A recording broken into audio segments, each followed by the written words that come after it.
Right folks, welcome to the second video for week 26. This time we are looking at dividing decimals. This is for level 1. Notice that this is still a no calculator question. So what you need to be able to do, you've got to divide the decimals somewhere between 1 to 3 decimal places.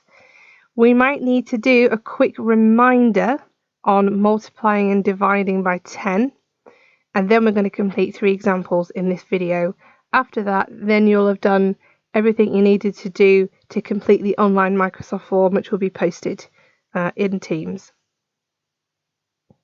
So about dividing by decimals, there's 2 things we're going to need to remember. The first one is we're going to do some multiplying first, so that the decimal point is gone because we don't want it, and then we're going to do a division. Or we multiply just one of the sides of the calculation only, then we reverse it at the end. This isn't going to make any sense until we actually have a go and do it. So, a quick reminder first, we've got to make sure we're okay timesing and dividing by 10. Actually, for your exam, you need to be able to divide by or times by 10, 100 or 1,000, but we'll just deal with the times 10 for now. So let's take 0.6. If we're going to divide by 10, that means we're moving this decimal point by 1 place value to the right. So we end up with 6.0. The 0.0 doesn't actually mean anything to us, and either way, just having a 6 is fine. Let's try 3. This time there is no decimal point, but we'll just imagine that there's one here, and then it moves again 1 place value, which means we'll end up with a 0, so that becomes 30. And the last one, 5.4. We're going to move this decimal point 1 to the right, which means we get 54. Okay. And now a quick reminder about dividing by 10. Let's take 140. Before, we were moving the place value to the right, and this time it's the opposite. We're moving the place value to the left.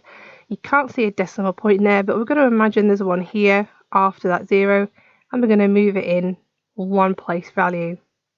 So you get 14.0 or 14. 85. There's no decimal point here. Let's imagine there's one at the end. We'll bring it in 1 place value. So you get 8.5. And 4, again, we'll imagine there's one at the end, and we're just going to move it in 1 place value, giving us 0.4. I think I'll just add one more example in here, because what if we had something like 6.4, where we do have a decimal point? We just take it and move it here. So that will become 0.64.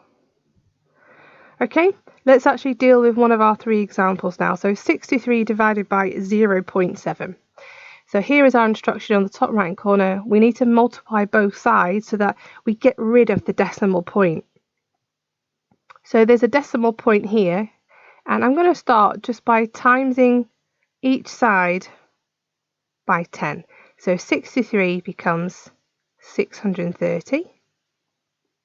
And 0.7, remember when you're timesing, you're moving it in the other direction to what we've just done. So we get 7. Okay, so it moves that way. So now we've got 630 divided by 7. We might have to do a bit of short division, bus stop division to actually solve it. If you can't do it in your head. So let's do it that way. One of those. How many times does 7 go into 6? It doesn't. So we're going to have to think, how many times does 7 go into 63? Knowing your times table does help, but if you don't, then you're going to have to start making a list. So 1 times 7 is 7, 2 times 7 is 14, 3 times 7 is 21, and you would have to keep going until you got all the way up to 63. So 7 goes into 63 9 times. We don't do 7 into 0 that just becomes a 0. So that leaves us with the answer 90.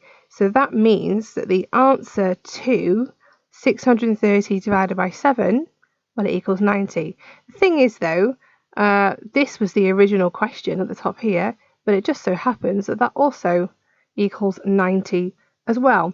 So once we've multiplied, making sure both sides get that decimal point out, then we just go and do a division, and it's solved. It's done. Let's try another one. 3.5 divided by 0.05.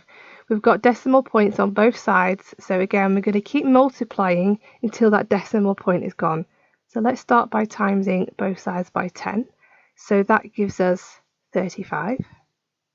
And this one, the decimal point will move one place value to the right, so that will give us 0.5. Well, that's not enough because our decimal point is still there. So let's times both sides by 10 again.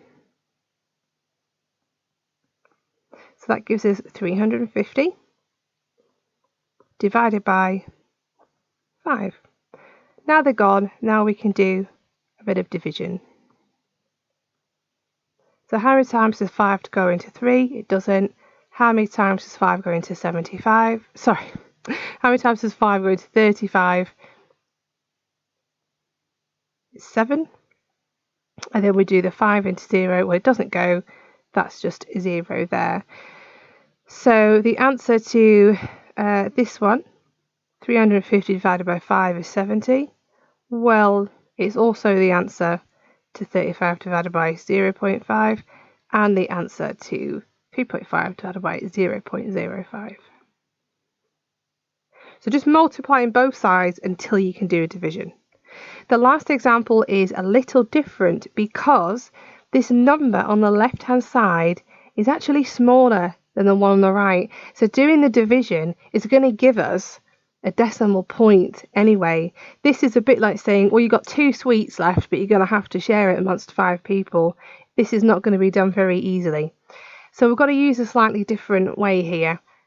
We're going to, first of all, we're going to multiply one side only to get it bigger. And then at the end, we're going to reverse what we did. Because if I just do both sides by 10, I end up with 20 divided by 50. Well, that's no better. That doesn't actually help me because I can't take 20 sweets and divide them by 50 either. So this is where we need to do this one slightly differently. Let's get the pen back. I'm just going to multiply one side only. So that becomes 20. So 2 now becomes 20. And I'm going to leave that 5 as it is.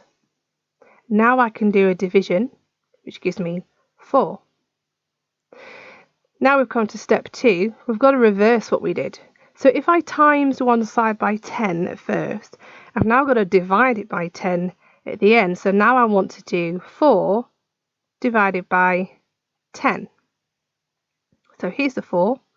There's no decimal point, but let's imagine it's at the end. We just bring it in one side to the left, which gives us 0.4. So my final answer to 2 divided by 5 is 0.4. So when you're doing these, just watch that when you are multiplying the decimal point out, that the one on the left is actually bigger. Because if it's not, then you're going to have to multiply that side again and then reverse it at the end. So here's your summary. The first 2 examples, we multiplied so the decimal point was gone, and then we just carried out a division. But in the last example, we had to multiply one side, but then reverse it at the end. And now there's the end of this part of the tutorial. So now you are ready to either do a bit of practice or do the Microsoft form.